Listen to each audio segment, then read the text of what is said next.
Graça e paz.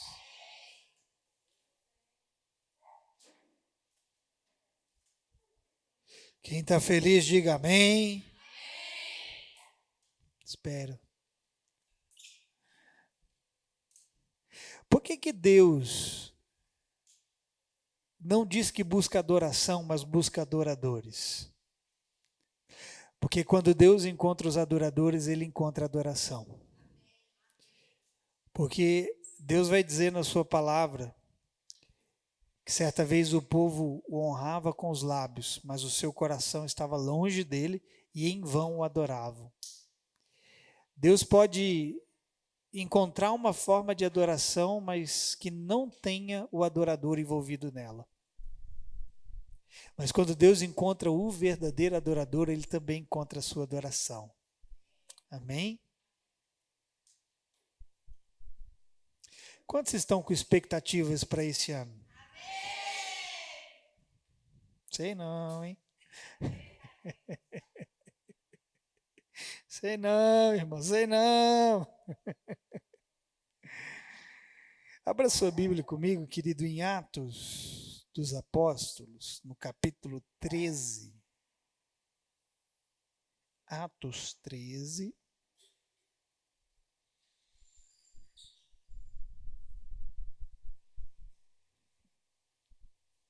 Aleluia. Eu vou pedir uma coisa para você. Assim, quantos tiveram um final de ano abençoado, um Natal abençoado, a virada de ano abençoada? Vocês tiveram? Foi um momento de alegria para vocês? Quem vibrou? Quem comeu muito?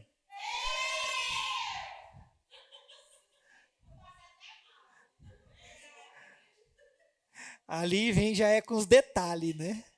Não basta falar o eu, tem que vir os detalhes e tudo.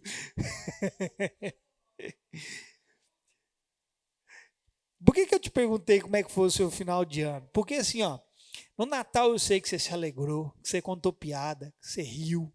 Ano novo você fez a mesma coisa. Você entendeu? E a gente se expressa muito fora desse ambiente. A gente se alegra e não está errado, você tem que ser alegre mesmo. Triste de você se você for um moribundo. Mais triste ainda é se você é novo e moribundo. Um velho moribundo a gente entende, a vida bateu muito nele, ele se desgastou com a vida e ficou ranzinza. Estou falando com alguém aqui? Espero que não, né? Mas se você é novo e está moribundo, irmão, você está vivendo o tempo errado, a estação errada. Porque os dias não servem para endurecer e enrijecer você, mas te amolecer, tornar você mais quente, mais faminto, mais sedento por Deus. Só que você não pode ser melhor lá de fora, no sentido de entregar tudo lá e não entregar nada aqui. Então, assim como você sorriu, você contou piada, você se alegrou lá nesses dias, se alegre aqui. Amém? A gente assim perde muito da força de Deus, a gente perde muito do vigor de Deus, a gente perde muito assim daquele renovo, aquele novo ano de Deus, porque a gente perde a alegria da salvação. A Bíblia diz que a alegria do Senhor é a nossa força. Aí você está lá se arrastando. Irmão, deixa eu te dar uma palavra. Não permita que 2025 faça de você uma lesma. Quer saber o porquê de uma lesma, não? Que anda se arrastando ao longo do ano. Já viu a lesma? A lesma ela vai se arrastando e ela vai deixando um rastro por onde ela passa. Pelo amor de Deus, 2025 não se arrasta como foi 2024, não. 2025 se levanta, se tiver que andar, anda, mas não se arrasta. Se tiver que correr, corre, mas não se arrasta. Se tiver que voar, voa, mas não se arrasta.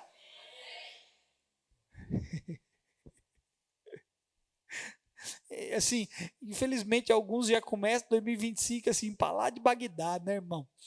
Meio baqueado assim, meu Jesus, mais um novo ano, mais um novo ano, é um ano com novos adversários, com novos gigantes, com mais leão, mas e daí? O Deus continua sendo o mesmo.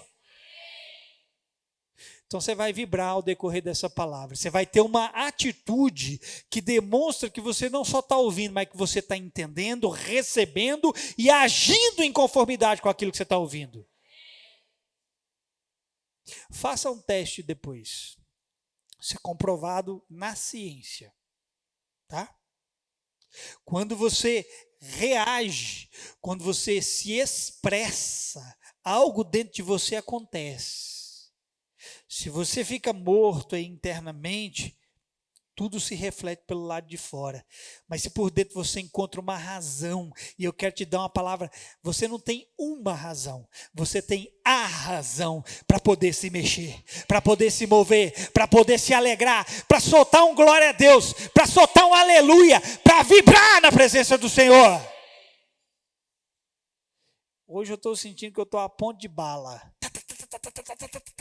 Não para na minha frente, não, senão eu te fuzilo. Aleluia.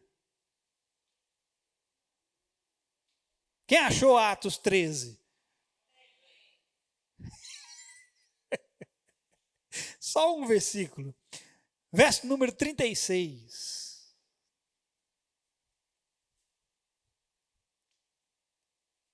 Diz assim: tendo, pois, Davi servido ao propósito de Deus em sua geração, adormeceu. Foi sepultado com seus antepassados e o seu corpo se decompôs. Feche seus olhos. Pai, graças te damos por sua palavra. Pedimos a revelação que vem dos céus para trazer as suas verdades para o nosso interior, trazendo renovação às nossas mentes, trazendo força por meio da sua palavra, nos sustentando e nos firmando cada vez mais em teu caminho. Que cada um de nós possa receber a porção que o Senhor tem para essa noite. É o que nós te pedimos e desde já te agradecemos. Em nome de Jesus. Amém e amém. Eu quero começar essa palavra fazendo aquela clássica pergunta que eu sempre faço. Que tema? Na verdade, eu não faço essa pergunta, eu sempre começo com uma pergunta, né? Mas eu quero te fazer essa pergunta. Que tema você quer se tornar em 2025? Que tema você quer se tornar até o final da sua vida? Pelo que você quer ser lembrado? Qual a história que você quer que as pessoas contem ao seu respeito? Pelo que você quer ser conhecido? Irmão, há tantas coisas pelo qual o homem está sendo lembrado em vida e pós-vida. Entenda que a sua jornada não está escrevendo só algo para agora, está escrevendo algo para a eternidade. E eu quero te fazer essa séria pergunta: pelo que você quer ser lembrado ao decorrer desse ano? Qual é o tema que vai definir você? Seja esse ano, seja pelo resto da sua vida. Vão olhar para você e vão dizer o quê, no final das contas? Aquele que venceu? Aquele que perseverou? Aquele que ultrapassou as suas dores? Aquele que lutou contra os seus gigantes e derrubou um por um? Ou aquele que sangrou até morrer? Pelo que você quer ser lembrado? Qual tema você quer que as pessoas tenham de você? Alguém está me entendendo? A Bíblia, querido, vai trazer para nós a história de vários homens e mulheres. Na verdade, a Bíblia é um livro de história. Só que não é uma história assim como qualquer outra, não é um conto, não é algo fictício, é uma história factual, é uma história verdadeira. E na Bíblia nós temos a história de homens e mulheres que cumpriram o seu propósito em sua geração. Por isso eu li esse texto. Diz aqui a Bíblia. Eu vou repetir o texto. Diz aqui a Bíblia que, tendo Davi servido ao propósito de Deus em sua geração, ele adormeceu. Essa aqui é a missão de vida que nós temos. Descobrir o propósito de Deus para nós nessa geração e depois de termos feito tudo, voltarmos para a casa do Pai. Só que quando você for, vai ficar um negócio aqui. O que vai ficar aqui? O seu legado. Alguns é um legado ruim. Alguns vão deixar um resquício de destruição pelo caminho. Misericórdia mesmo. Alguns vão deixar um resquício de desistência pelo caminho. Eu declaro que esse não é você. Alguns vão deixar um resquício de amargura pelo caminho. Eu declaro que esse não é você. Porque a Bíblia diz que essa é a vitória que vence o mundo. Não é quem sangrou até morrer. Não é quem parou no meio do caminho. Não é quem pôs a mão no arado e olhou para trás. A vitória que vence o mundo é a nossa fé. Então você será um vitorioso se chegar até o final da sua vida crendo.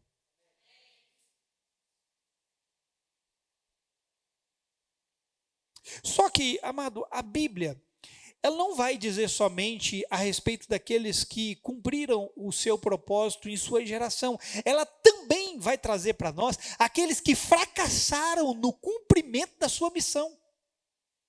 Irmão, o projeto de Deus não é com que você comece algo e fique pelo caminho. É por isso que ele disse, a boa obra que foi começada em nós, ele é poderoso para completá-la até o dia de Cristo. Ele não iniciou algo na sua vida visando você ficar pelo caminho. Essa é uma boa notícia, você tinha que estar dando um amém aí, irmão. Ei, irmão, eu quero te prevenir de uma coisa, irmão. Te prepara, porque as palavras desse ano, ou elas vão quebrar você e te fazer um vaso novo. Você tinha que ter dado um glória a Deus por isso, porque se você está trincado e está vazando o que Deus colocou na sua vida, Ele vai te quebrar para refazer de novo, mas Ele não vai te perder, Ele vai te ajustar, irmão. Então te prepara, porque o que você é, você tem que ser em qualquer lugar. Eu estou com uma palavra sobre isso, irmão, eu estou retardando essa palavra. Irmão, eu estou retardando essa palavra. Porque quando você é fora daqui e você não é aqui, o que você é fora daqui, ou vice-versa, você é um ator. Sabe o significado da palavra hipócrates ou hipocrisia? Ator.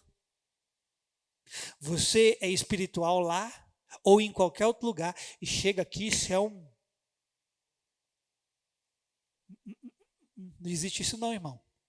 Você é quente aonde quer que você esteja. Você é frio aonde quer que você esteja. O contrário disso chama-se hipocrisia. Amém ou não? Agora, amado, homens e mulheres tiveram suas histórias registradas e cada um deles tiveram um tema para a sua vida. Um tema. Por exemplo, qual foi o tema da história de Abraão? Pai da fé. Entenderam? Davi teve na sua história o tema homem segundo o coração de Deus. Você vai entender no meio do caminho. O tema da vida de Jó foi homem paciente, homem íntegro, reto, temente a Deus e que se desviava do mal. Está vendo? Cada um desses homens andaram nessa terra, escreveram a sua história, e alguma coisa deles ficou registrada para nós, no qual nos faz conhecê-los por alguma coisa. Irmão, você vai ler a história de Davi, você vai encontrar um monte de qualidades em Davi. Mas quando nós falamos de Davi, a primeira coisa que a gente imagina é o quê? Homem segundo o coração de Deus. Esse é o tema da vida dele. O tema da vida de Abraão é pai da fé. Qual foi o tema da história de Moisés? Libertador. Qual foi o tema da história de Enoque? Andou com Deus e já não era. Por quê? Porque Deus o tomara para si. Quem está me entendendo?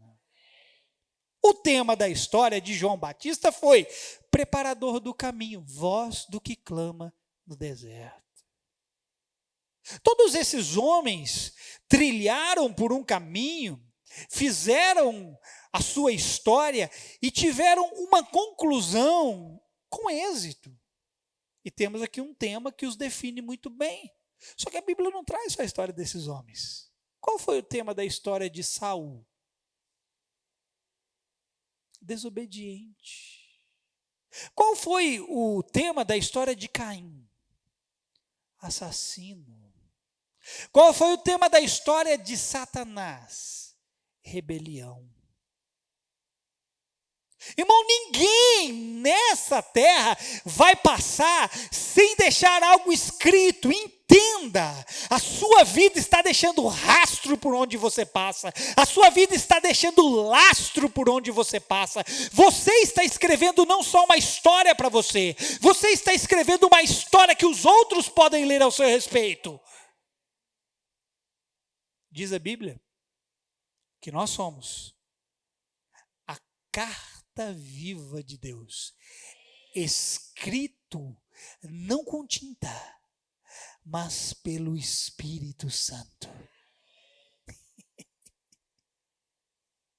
A Bíblia, querido, traz uma história que eu quero ler o texto com você, de exemplos que não devemos imitar. Ela vai trazer a história de Israel como um tema de mensagem para não imitarmos o seu exemplo. Eu quero ler essa passagem. Ela está lá em 1 Coríntios, no capítulo 10, a partir do verso 1. Eu vou ler bem rapidinho, porque são alguns versículos. Se você é bom de Bíblia, abre lá, ou então você acompanha a leitura. Paulo diz aqui: porque não quero, irmãos, que vocês ignorem o fato de que todos os nossos antepassados, está falando de Israel, estiveram sobre a nuvem, todos passaram pelo mar, todos, sem exceção. Em Moisés, todos eles foram batizados na nuvem e no mar. Todos comeram do mesmo alimento espiritual e beberam da mesma bebida espiritual, pois bebiam da rocha espiritual que os acompanhava, e essa rocha era Cristo. Agora, contudo, Deus não se agradou da maioria deles. Por isso, os seus corpos ficaram espalhados no deserto. Essas coisas, olha o verso 6. Essas coisas ocorreram como exemplo para nós, para que não cobicemos coisas más como eles fizeram. Não sejam idólatras, como alguns deles foram, conforme está escrito. O povo se assentou para comer e beber e levantou-se para entregar-se à farra. Não pratiquemos imoralidade, como alguns deles fizeram, e num só dia morreram 23.000. Que término de história, irmão. Olha que coisa horrível. Não devemos pôr o Senhor à prova, como alguns deles fizeram, e foram mortos por serpentes. E não se queixem, como alguns deles se queixaram, e foram mortos pelo anjo destruidor. Essas coisas aconteceram a eles como exemplos e foram escritas como advertência para nós, sobre quem tem chegado o fim dos tempos. Assim, aquele que julga estar firme, cuide-se para que não caia.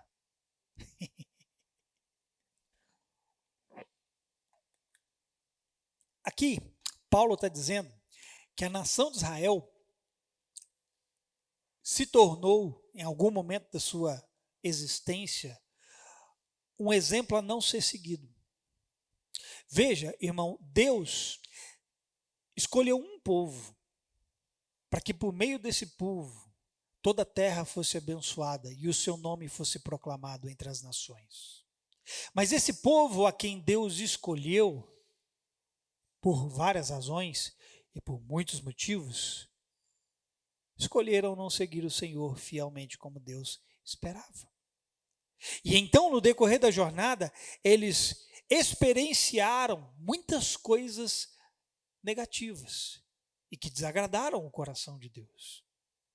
Coisas essas que nós lemos aqui: morreram, se entregaram à imoralidade, aos ídolos.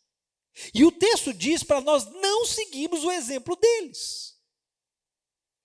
Irmão, nós temos que descobrir quem são aqueles que nós precisamos imitar o exemplo, seguir o exemplo. Porque muitos de nós insistimos em seguir exemplos que não deram certo. E quando você segue exemplos que não deram certo, sem você saber, você está escrevendo algo na sua história e aquilo pode se tornar o tema no final de tudo. Quem entendeu, diga amém. Só que a Bíblia, querido, não traz apenas exemplos ruins. Ela também traz a história da fé de homens e mulheres e diz para nós imitarmos o exemplo deles. A lista de Hebreus é bem clara, os chamados heróis da fé. Todos ali são exemplos a serem imitados. Por quê? Porque o autor está dizendo, a vida deles foi vivida em conformidade com aquilo que Deus esperava. Então, quando nós podemos olhar para a vida deles, ouvimos falar deles, lemos a respeito deles, nós vamos ter uma boa referência. Tudo que você e eu estamos precisando é de uma boa referência.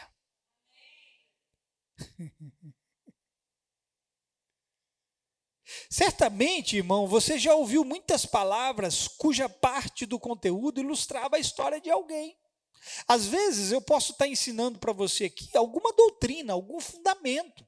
Mas quantas vezes você não ouviu uma palavra ilustrando a vida de alguém?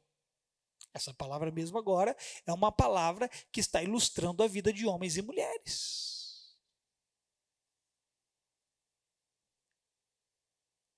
Deixe Deus trabalhar na sua vida para que a sua vida ilustre a vida de outros.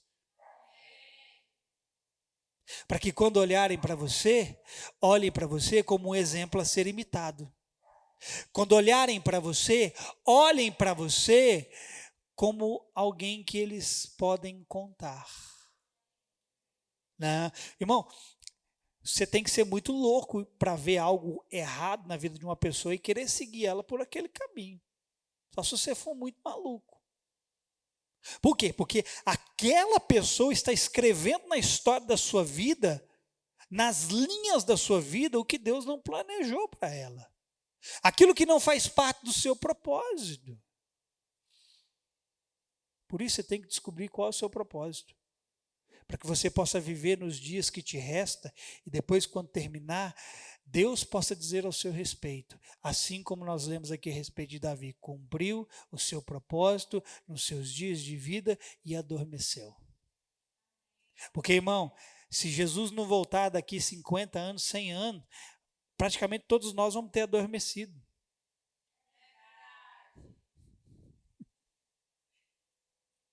E é preciso entendermos que a nossa história será contada, irmão. E o conteúdo dela é de sua responsabilidade.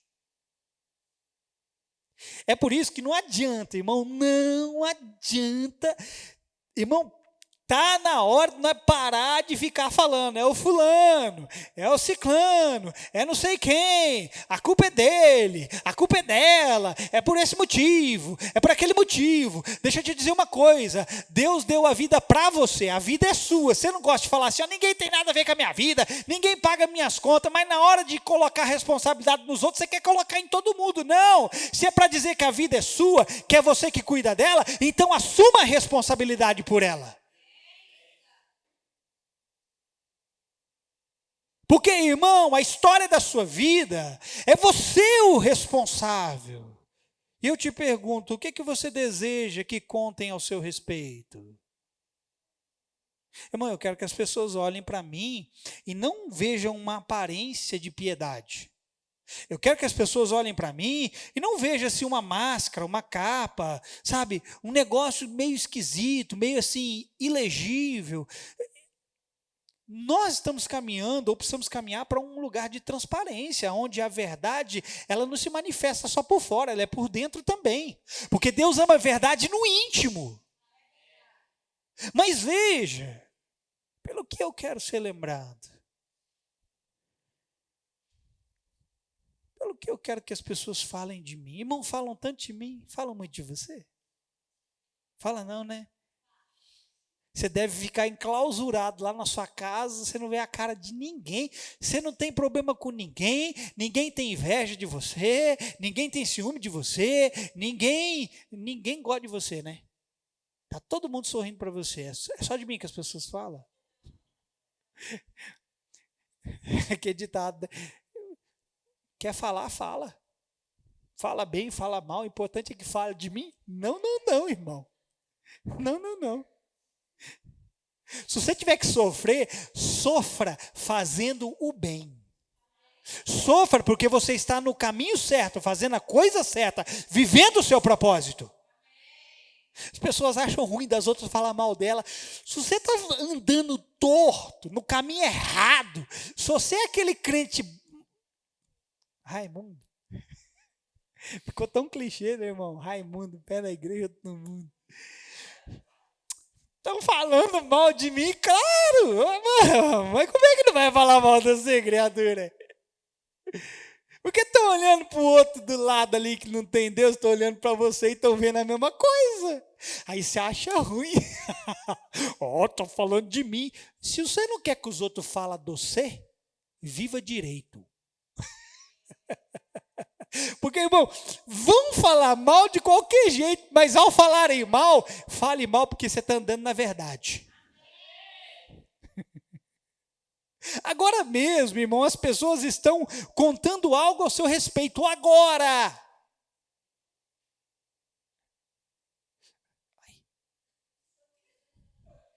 Rapaz, minha orelha está pegando fogo, moço.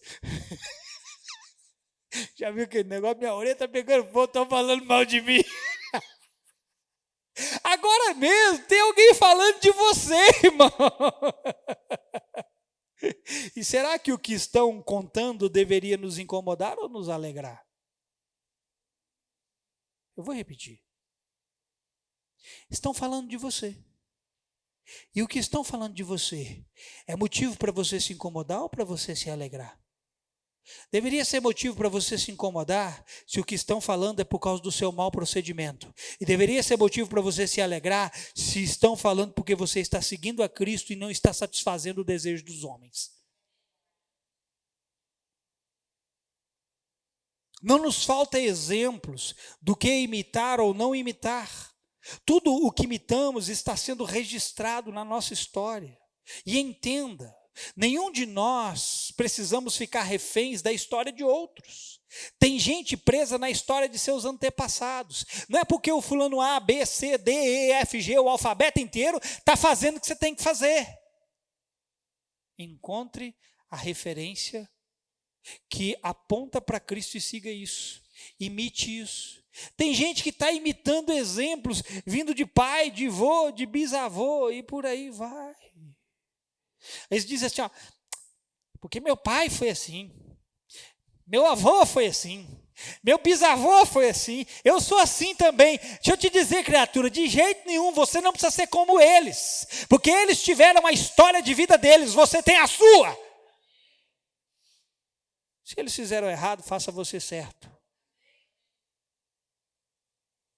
Porque eles viveram, irmão, para deixar um exemplo bom para nós seguirmos. E é isso que nós temos que seguir. Só que Deus não mandou você ser cópia deles. A única pessoa que Deus mandou eu e você copiarmos é a Cristo. Você não é cópia de ninguém.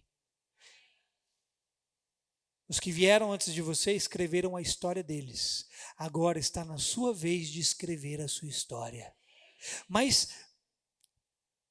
na capa do livro, Qual vai ser o tema? Quando você abre um livro, tem lá o sumário que fala disso, os leitores de livro, né? Aí tem vários tópicos e subtópicos, né? Tem o tema do livro e pá, pá, pá, pá, pá, pá, pá, pá. Qual vai ser a capa do seu livro e quais vão ser ali o tópico, o subtópico? O que vai estar escrito lá? Lutou com o gigante e venceu. Foi jogado na fornalha e venceu. Foi jogado para os leões e venceu. Ou ofenderam e esmoreceu. Ou se opuseram e derreteu. O que vai estar escrito? Eu estou falando com gente aqui? Escute muito bem o que eu vou te dizer aqui agora. A história da superação ou da desistência se encontra na mesma página. Ou melhor, olha para mim. A história da superação e da desistência se encontram na mesma linha.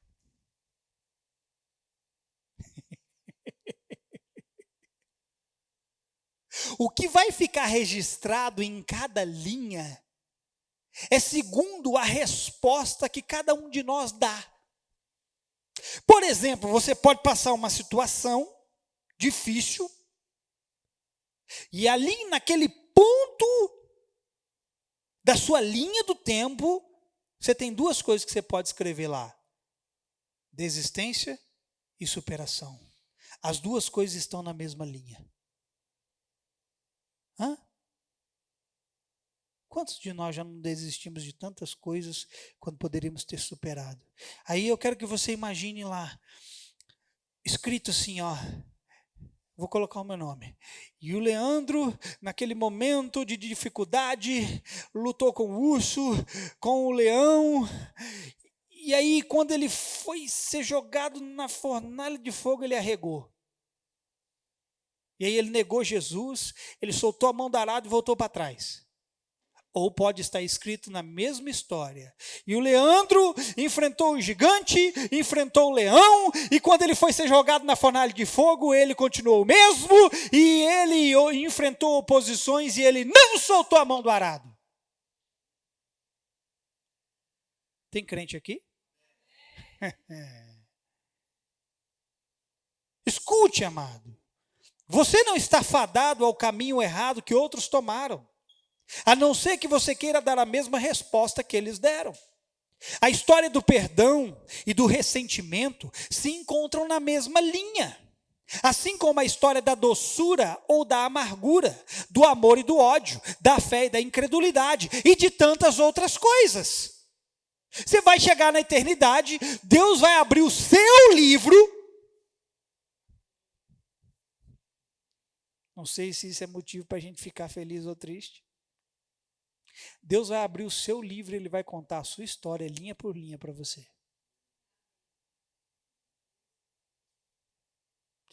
Aí Ele vai te dizer, ó, senta que lá vem a história. Vou resumir a sua vida toda aqui, ó.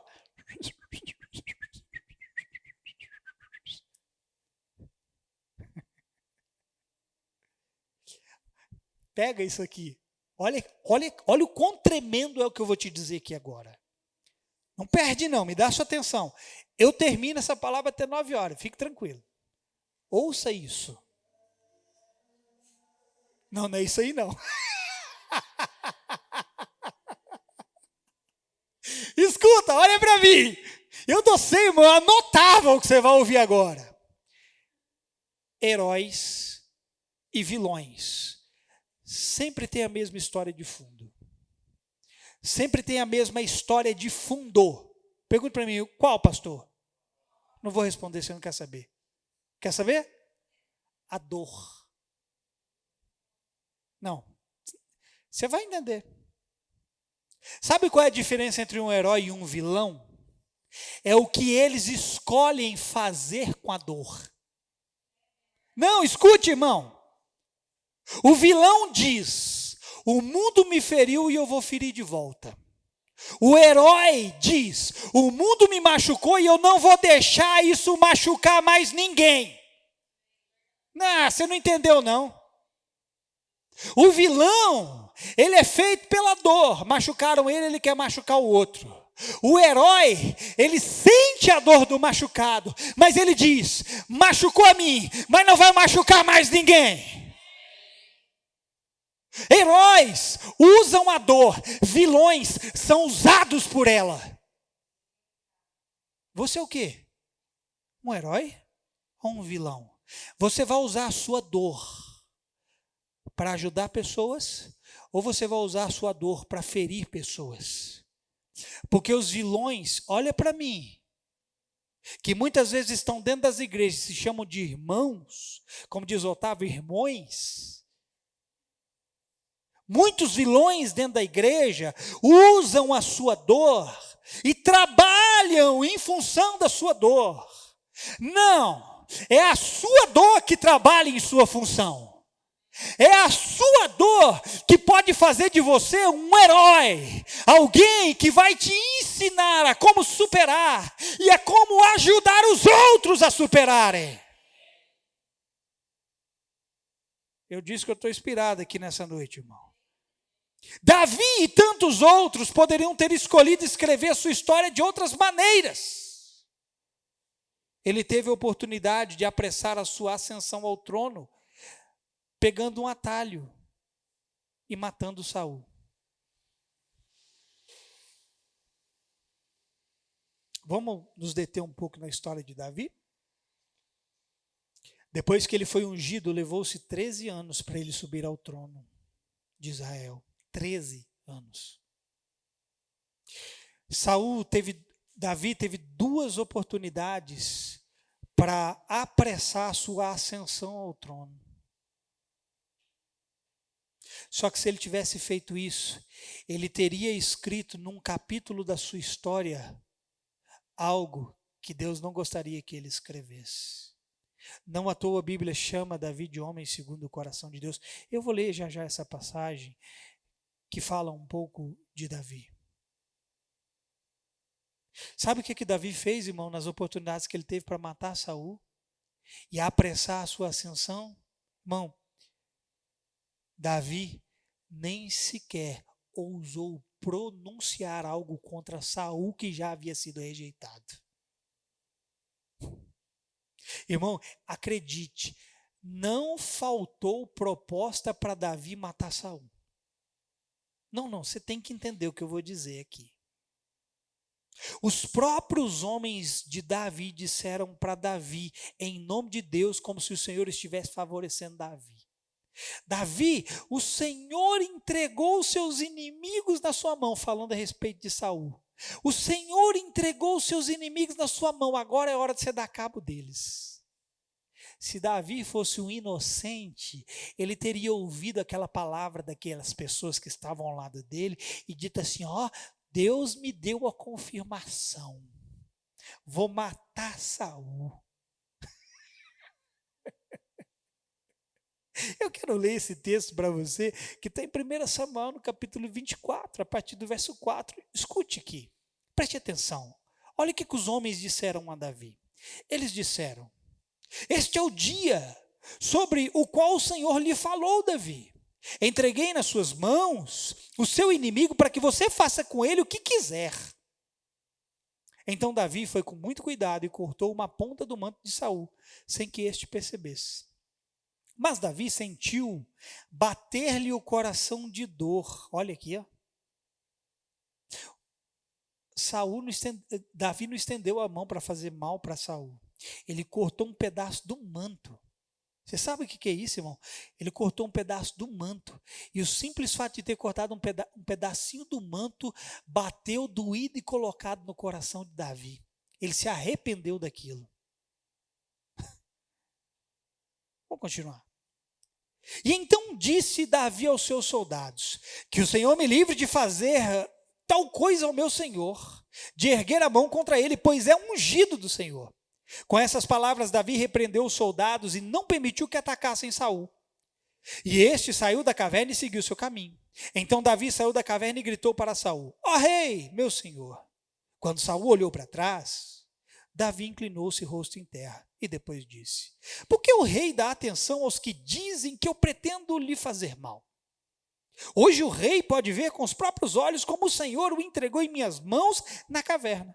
Alguns insistiram que eu matasse, mas eu poupei, pois disse: não erguerei a mão contra o meu Senhor, pois ele é ungido do Senhor. Olha, meu pai, olha para este pedaço do teu manto em minha mão. Cortei a ponta do teu manto, mas não matei. Agora entende e reconhece que não sou culpado de fazer mal ou de rebelar-me. Não lhe fiz mal algum, embora estejas à minha procura para tirar minha vida. O Senhor julgue entre mim e ti.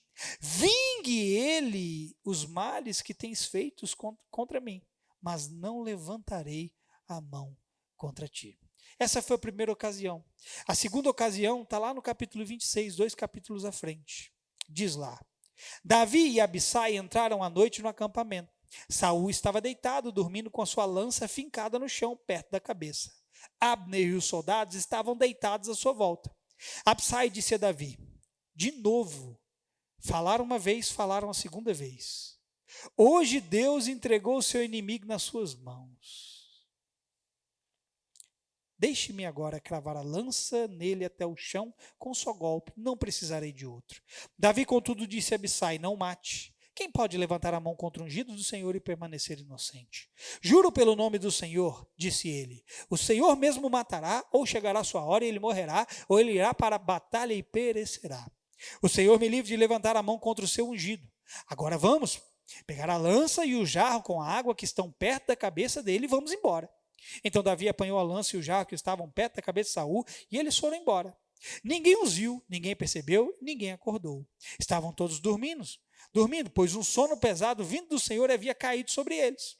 Então Davi atravessou para o outro lado e colocou-se no topo da colina, ao longe, a uma boa distância deles, e gritou para o exército e para Abner, filho de Ner: você não vai me responder, Abner? Abner respondeu: quem é que está gritando para o rei? Disse Davi: você é homem, não é? Quem é como você em Israel? Por que você não protegeu o rei, seu senhor? Alguém foi até aí para matá-lo. Só até aqui. Escute isso aqui. Eu quero que você perceba que Davi, ele tinha todos os elementos em seu favor para matar Saul que o perseguia. Todos. Ele tinha a ocasião favorável, ele tinha a palavra dos seus homens, o apoio dos seus homens, ele tinha uma promessa de Deus a respeito dele, que o faria rei sobre Israel, mas ele matou Saul? Não! Todas as vezes que eu leio esse texto, que eu paro para meditar nessa história, irmão, ela me norteia a respeito de algo.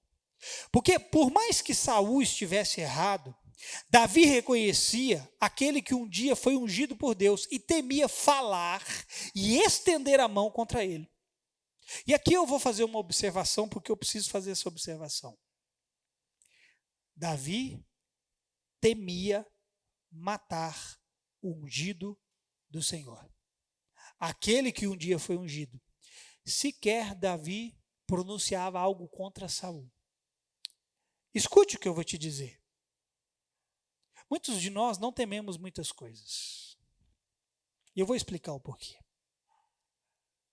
Judas vai dizer, em sua epístola, de capítulo único, ele vai falar, querido, de homens que se infiltraram no meio da igreja, preste atenção, e que não respeitavam as autoridades de nenhuma ordem, fosse ela natural ou espiritual. E Judas vai dizer que esses homens que estavam no meio da igreja rejeitavam as autoridades e as difamavam. Judas vai dizer que eles agem como animais irracionais que se corrompem. Entenda, preste atenção, você vai entender onde eu vou chegar. E Judas vai caracterizar esses homens de várias formas: rochas submersas, pastores que só cuidam de si mesmos, nuvens sem águas, árvores sem frutos duplamente mortas e arrancadas pela raiz, ondas bravias do mar espumando seus próprios atos vergonhosos, estrelas errantes para as quais estão reservados para sempre a negridão das densas trevas. Preste atenção. Se você for lá para o livro de Judas, quem já leu o livro de Judas? É lá que nós temos Judas, capítulo 1, verso 3, Judas dizendo, para nós batalharmos de uma vez por todas pela fé que foi dada aos santos. Já leu isso na Bíblia? E lá no verso 20 ele diz como nós fazemos isso, orando no Espírito Santo. Amém? Você nunca leu, leia só um capítulo. Mas se você for lá para o livro de Judas, se você ler do verso 4 ao verso 7, você vai ver Judas falando de homens ímpios, de anjos que não guardaram sua posição de autoridade e se rebelaram, de Sodoma e Gomorra e as cidades ao redor. E vai dizer que esses homens, escute, olha aqui, eles estão sob o castigo de fogo eterno. E que servem, lá no verso 7 ele vai dizer, que todos esses servem de exemplo. Servem do quê? Exemplo do quê? Exemplo do que não imitarmos. Exemplo, querido, porque a história da vida desses, citado por Judas, é uma história com um tema final ruim. Escute, ainda não cheguei onde eu quero. Não é à toa que a Bíblia chama Davi o homem segundo o coração de Deus. E nós temos que aprender muito com a história dele. Porque muitos de nós não tememos levantar as mãos e abrir a boca contra aqueles a quem Deus levantou. Você não tem temor para falar das autoridades de Deus, irmão. Quando Davi, que é chamado de homem segundo o coração de Deus, o fato de ter cortado o pedacinho do manto de Saul se sentiu mal. E muitos de nós não tememos a Deus para abrir a nossa boca e falarmos contra as autoridades. Nós temos que aprender com Davi. Você não fala contra uma autoridade de Deus. Aí vem aquelas pessoas para poder se defender. Ah, mas esse versículo, não toqueis no ungido de Deus, todo mundo é ungido de Deus, todo mundo é ungido de Deus. Mas nem todo mundo foi levantado e colocado numa posição aonde tem uma obra para fazer para Deus, ou está fazendo algo para Deus. Se você não chegou naquele lugar, nesse lugar ainda, você tem que aprender a respeitar as autoridades que Deus levantou sobre a sua vida. Sabe o que aconteceu com Miriam e Arão? Quando abriram a boca para falar de Moisés, ficaram leprosos, porque não respeitaram a autoridade que estava sobre Moisés. E Judas vai falar de pessoas no meio da igreja que não respeitam as autoridades, seja ela natural ou seja ela espiritual. Davi era um homem segundo o coração de Deus, porque mesmo sabendo que Saul era o rei rejeitado por Deus, ainda reconhecia que aquele homem um dia tinha sido autoridade e ele não tinha direito de tocar naquele a quem Deus havia ungido. Só que muitos de nós, sabe o que vai acontecer? Muitos de nós vamos terminar a história da nossa vida e lá no tema vai estar assim, ó, desrespeito, desonra. Viveu fulano sobre a terra e não honrou ninguém. Não reconheceu ninguém. Desobedecia a autoridade natural, desobedecia a autoridade espiritual. Aí aqueles mimizentos vêm, mas usa a autoridade espiritual para poder se aproveitar dos outros. Quem faz isso vai prestar conta a Deus. Ok? Porque Saul tentou fazer isso com Davi e Davi disse, deixa ele com Deus. Deus vai resolver o problema. Mas de você, escreva na sua história o reconhecimento de alguém que descobriu as autoridades de Deus e se sujeitou a elas. Tem um monte de gente terminando a história como rebelde, irmão. No livro dele, na capa do livro está escrito assim, ó, rebelde. Você quer terminar nesse lugar? Esse lugar não é para você. Agora veja, muitos no lugar de Davi se encheriam de justiça própria e tirariam com razão a vida de Saul. Alguns até usariam a palavra de outros como vinda de Deus para fazer tal coisa. Nossa história, irmão, será contada não somente baseada em nossos momentos de erros e acertos, mas também nos momentos de erros e acertos dos outros. Não, você vai ter que pegar o que eu vou dizer aqui agora. Está sendo escrito no seu livro não só os seus erros e acertos, também está sendo escrito no seu livro o que você faz com os erros e acertos dos outros. Entendeu, não? Tem um monte de gente que quando vê as coisas acontecendo na vida do outro, sente inveja, sente ciúmes, vai falar mal. Você não é só feito de ações, você também é feito de reações. Escute, no seu livro, linha por linha, está sendo escrito o que você está fazendo. Está sendo escrito os seus erros e os seus acertos. Se você se arrepender dos seus erros, Deus não vai tomar conta de você, ok? Você se arrependeu, Ele lança no mar do esquecimento. Mas se você não se arrepender, te prepare para prestar conta. Só que lá no seu livro também está sendo escrito o que você está fazendo com os erros e acertos das outras pessoas. Quando elas erram com você, o que você faz? Quando elas se dão bem na vida, quando elas acertam, você fica com inveja e ciúme e fala mal dela? Aleluia.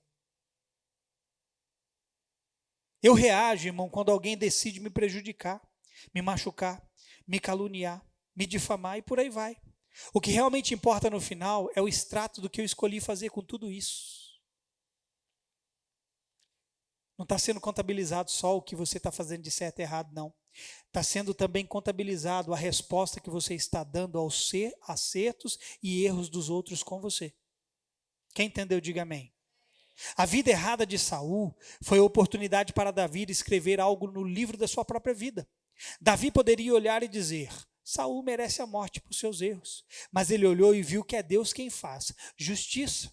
Vou sair um pouco aqui da história de Davi e Saul. A Bíblia vai trazer para nós também a história daquela mulher que Jesus disse que aonde o evangelho fosse pregado, seria contada a sua história em memória dela. Como que essa mulher ficou conhecida? Você não sabe, né? Não sei se é porque você não está lembrando ou porque você não está lendo a Bíblia. Escute isso aqui. A história dessa mulher, irmão, está sendo replicada não só no tempo, mas na eternidade. Vocês estão comigo ainda? Não sei não. Jesus falou de uma mulher que por causa do feito dela, da atitude dela, o que ela fez seria contado de geração em geração para todo sempre. A história dessa mulher está atravessando o tempo, irmão. Tem 2000 anos.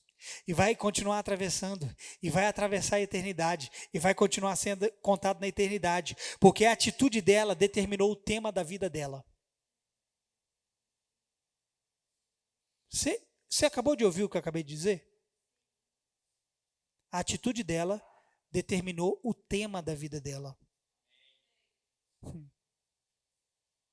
Nós conhecemos a história dessa mulher como a mulher do vaso de alabastro, que quebrou o seu vaso e derramou o seu nardo puro sobre a cabeça de Jesus. Essa mulher é Maria, irmã de Marta e Lázaro. Escute, essa mulher ela tem outras características para ser lembrada. Mas por que Jesus destacou essa em específico? Porque essa era a mesma Maria que se assentou aos pés de Jesus, enquanto ele ensinava, e Marta veio toda espivitada: Jesus, Jesus, eu estou servindo sozinho e a minha irmã está afogada aí nos seus pés. Jesus poderia ter dito: ó, a história dela vai ser marcada por essa atitude. Não, mas Jesus disse que a história dela foi marcada e que ela seria lembrada por outra coisa.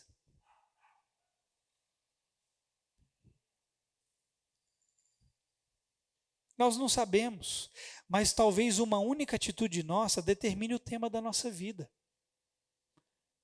Olha para mim. Escute, olha aqui para mim. Você não sabe, mas talvez a sua próxima luta, talvez a sua próxima guerra, talvez a sua próxima fornalha, talvez a sua próxima cova possa determinar o tema de toda a sua vida. Nós não sabemos. Talvez, querido, às vezes vai ser necessário atitudes recorrentes até que você fique conhecido por algo. Mas pode ser que uma única atitude o faça reconhecido. Não porque você está buscando reconhecimento. O que importa é que, de qualquer forma, algo que represente a Deus apareça na sua história.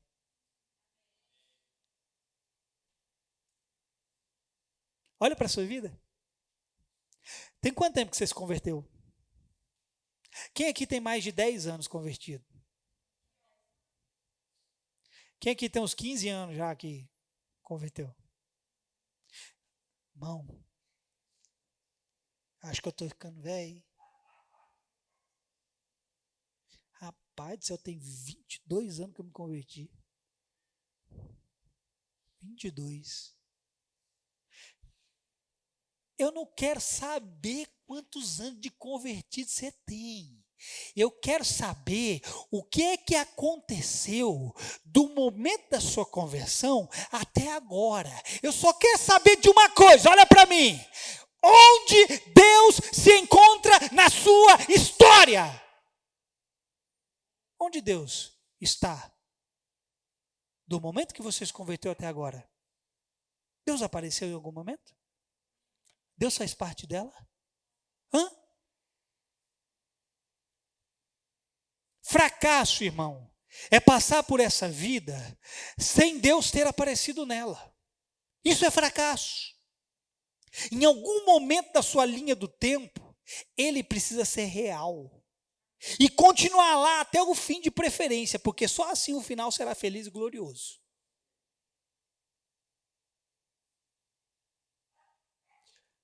A Bíblia fala daqueles que desfalecem na fé. Quem são esses que desfalecem na fé? São aqueles, escute, que em algum momento abortaram Deus e o seu plano e o seu propósito para a sua vida, e daquele ponto em diante escolheu seguir sem Deus. Eu quero declarar que no meio de todas as suas dificuldades, você vai prosseguir em conhecer ao Senhor. Não somos dos que retrocedem para a perdição, mas daqueles que avançam para a vida eterna.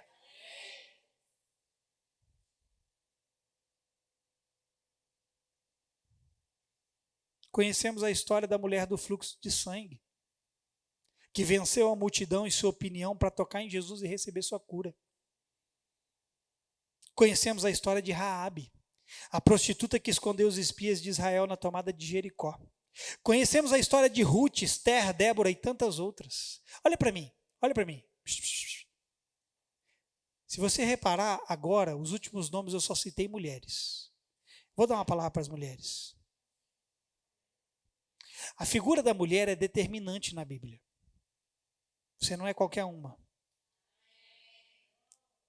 Aí vem os cabeção religioso, que nem compensa discutir com esses religiosos, vê uns cabeção religiosos e fala assim, ó, a mulher deve ficar em silêncio na igreja. Eu vou te dizer uma coisa, só se for na igreja deles, porque na igreja de Jesus, a mulher é ativa e operante. A mulher está presente do Gênesis ao Apocalipse. E ela está ativa do começo ao fim.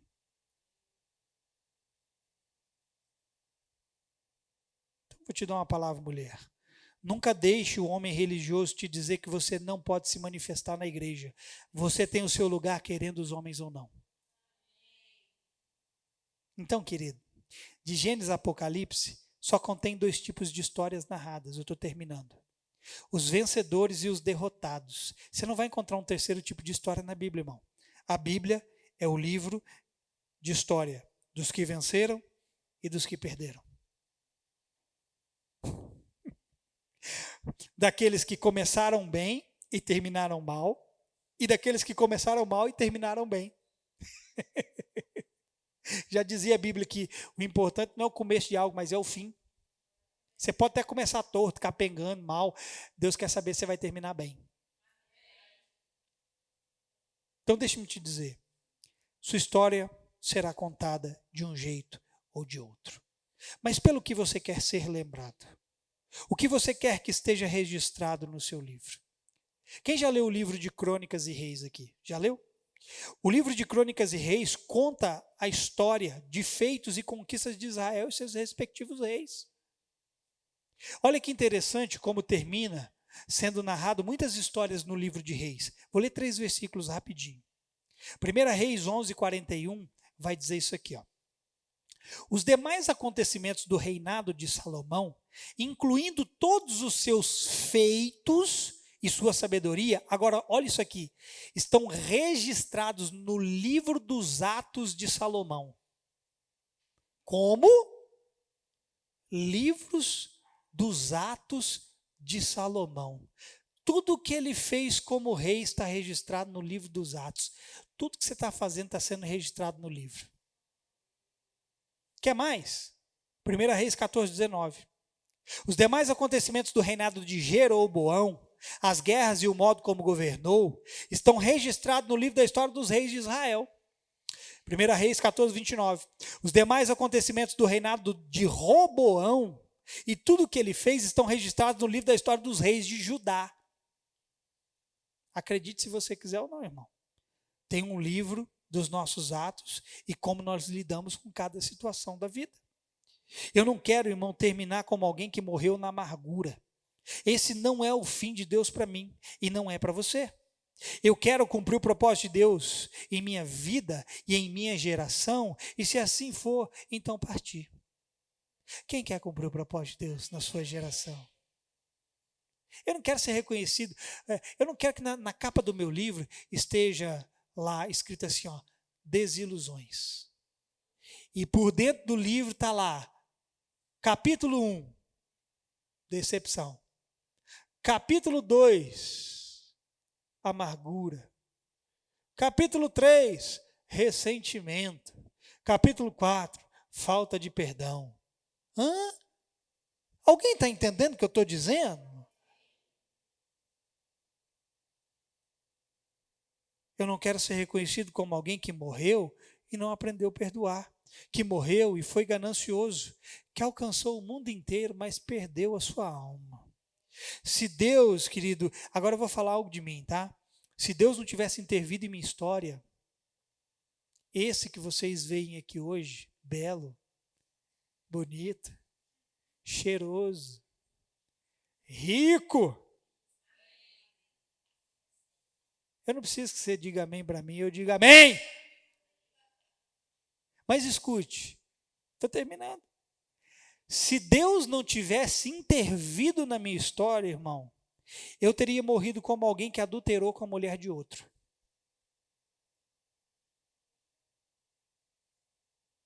Deixa eu deixar bem claro isso aqui. Antes de eu me vir para cá, hein, ok? Que senão, o pastor traiu a esposa dele, não é isso não. Eu nem imaginava casar, eu nem imaginava ser pastor para comer de conversa. Mas se Deus não tivesse intervido na minha história teria um fim trágico. E sabe o que contariam de mim? Algumas pessoas até diriam assim, ó, tadinho dele, ele era uma pessoa tão gente boa. Ia ter alguns assim que ia falar esse tipo de coisa.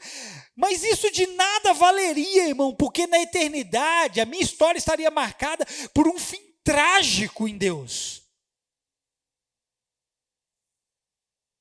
Aí Deus me encontrou. Alguns de vocês não ficam tão contentes porque eu estou aqui, né?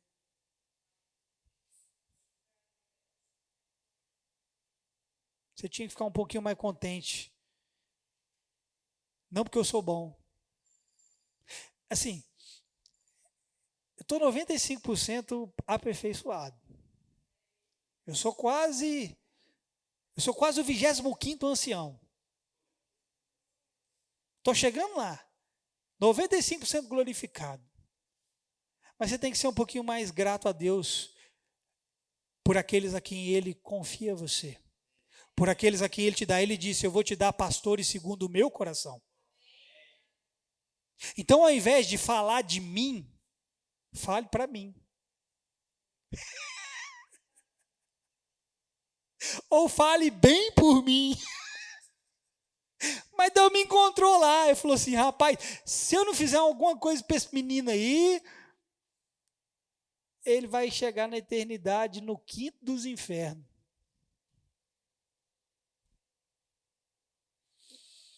Eu quero ser conhecido, irmão, por aquilo que Deus conhece de mim. Um homem perdoador, gentil, generoso, amoroso, sábio, valente, amigo, leal, fiel, que cumpriu seu propósito nessa geração até o último dia. É isso que eu quero que as pessoas leiam de mim. Pelo que você quer ser conhecido? O tema é você quem escolhe. Deus, querido, olha aqui. Deus me dá o conteúdo da palavra. E às vezes o tema já vem junto, já vem pronto. Mas muitas vezes sou eu que escolho o tema. Inclusive, o de hoje é: pelo que você quer ser lembrado? Qual será o tema da sua história? É o tema dessa palavra. Pelo que você quer ser lembrado, qual será o tema da sua história? Você escolhe o tema. Amém? Em Apocalipse, Jesus vai dizer à igreja de Sardes: escute isso aqui. Vocês têm nome de que vivem, mas estão mortos. Algumas versões dizem: tens fama de que vive, mas estão mortos. Ou seja, a fama e a história de vocês que está sendo contada é uma, mas a realidade que eu vejo é outra. É o que Jesus está dizendo para essa igreja. O importante não é o que fica registrado no tempo, mas na eternidade. Porque muitas histórias registradas no tempo parecem ter um final feliz, mas na eternidade o desfecho é outro. Se essa igreja a quem Jesus falou que tinha nome de que vive, fama de que vivia, mas estava morto, não se arrependesse, do que adiantaria eles terem o seu nome contado no tempo, mas não está registrado do jeito que Deus gostaria na eternidade?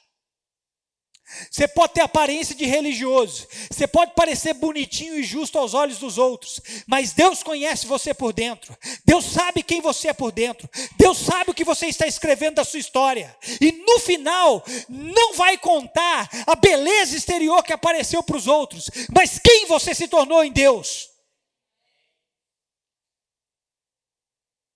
Eu não quero terminar minha história parecendo alguma coisa, mas sendo alguma coisa, de preferência boa em Deus.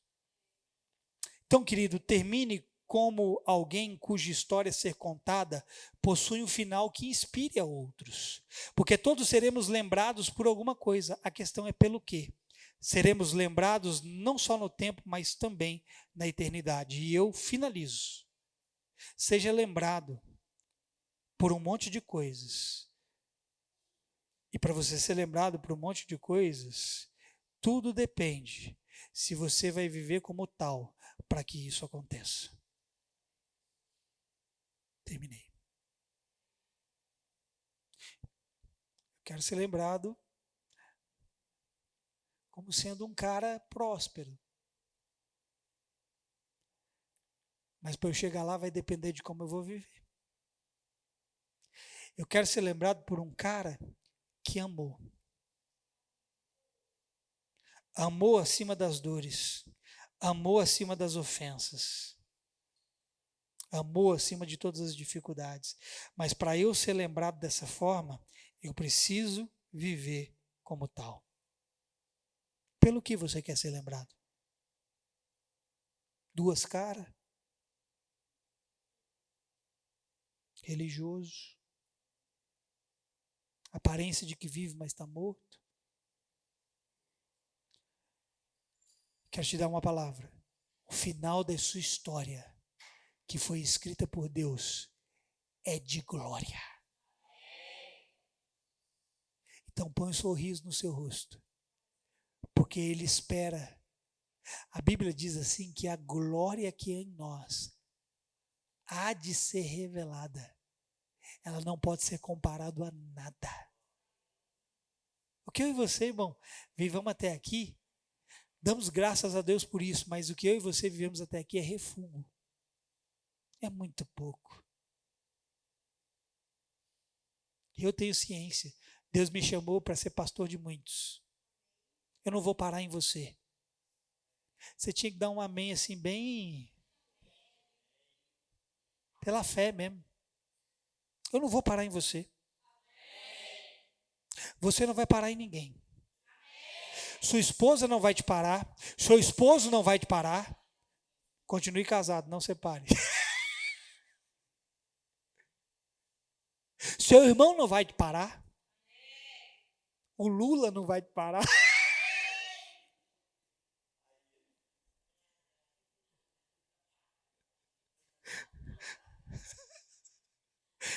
Eu me seguro, eu tento, irmão, mas eu não consigo.